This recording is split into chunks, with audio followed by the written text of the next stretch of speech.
the half ended nil all, so it was nail biting for you to actually come out in the second half and gave the team the goal that they were actually looking for. How are you feeling? Feeling proud. Big for my team, coaching staff.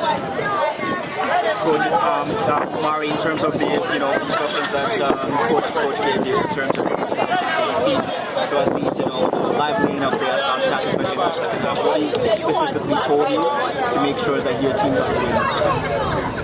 Tell me, just drive past the defender, clear the ball. Yeah. And tell us about the goal. Yes, the player not bargaining, just take it. Is that the best goal you scored in the Manny Cup? Yes, second goal in Manny Cup. Second goal in the Manny Cup, and it's definitely better. Yes. How do you feel about the team going forward now, based on that this win qualifies you for the semi-final?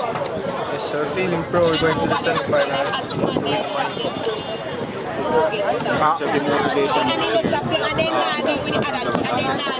how have you managed to mentally prepare and be able to have a confidence coming off the bench and still contribute? At that second half, it seems that the Wolmer's players could live with you. It is want to score, bring my team. All right, we're good.